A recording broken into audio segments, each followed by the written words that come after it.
I'm here in western North Dakota and we're in Mountrail County. We're taking a look at the Bakken oil development and some of the infrastructure and some of the impacts that are occurring because of the oil field activity.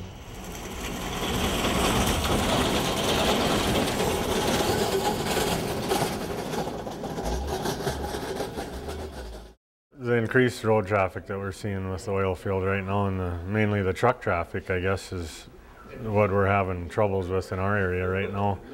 They're not big enough, they're not built to withstand the traffic that's going on them right now. And the farm to market roads, when it rained, the farmers just weren't using the roads. They'd wait till it dried up. And so here we are trying to support all this truck traffic on roads that, you know, just haven't been able to, have that capacity on them. Yeah. And really the cap money we get right now, that's barely enough to buy the gravel and do the extra maintenance on the roads we currently have that are not being kept up, basically. When we hit those potholes with those cars, it just sounds like, I mean, it bangs it. It's so, so hard because you're going 45 miles an hour, and when you hit a pothole going that fast, the ones that, you don't really see them. And if it had just rained, the water will be in there. You can't tell how deep they are. As you can see here coming up, this is part of the grinding we tore back, a 5-mile stretch of road. As you can see, the dust is a big issue here. It just filters all the way across the road on both sides. It's a major safety issue. 200 to 300 semis go by here a day, and the dust, they've put chemical on to hold it down, but the dust don't stop when it meets the chemical. The dust keeps coming all the time, and I'm scared the cows are going to get sick from it. That's one of our big concerns. The impacts are a real challenge to all the oil-producing counties. Housing shortages, water demands, constant truck traffic, dust, and public safety top the list of their concerns. Failing bridges, like this little bridge, the Baker Bridge, is an example of how intensive industrial traffic can cause maintenance and safety issues because of the daily pounding of hundreds of service trucks. Bakken drilling requires water and sand. 1 million gallons of water, 2 million pounds of sand per well.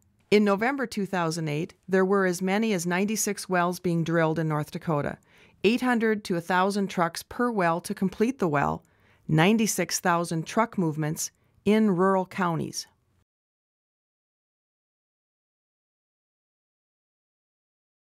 Beyond road and transportation issues, emergency services have also felt the impact.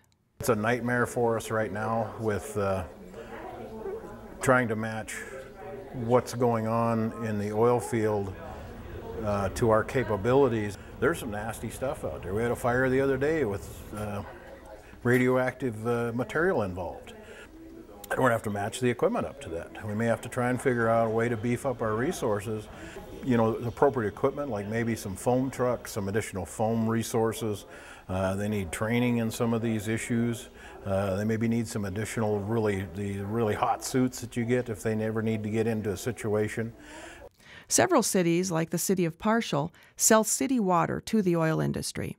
We're selling right now approximately 8 to 8.5 million gallons a month.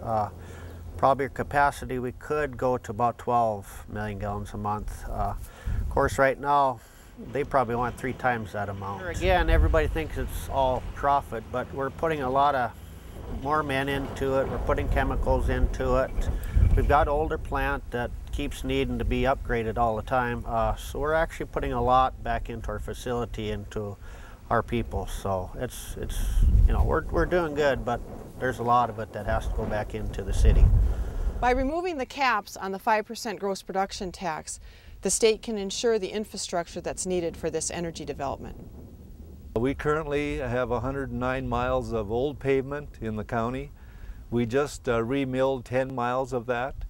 And just to do a surface overlay without any road work is around $400,000 a mile. And I guess we need more money. If they would realize what's really going on here, where the bulk of the oil industry is working right now, they would definitely see that that cap has to be lifted so that we would get more monies back to take care of the infrastructure needs that are basically very, very needed right now.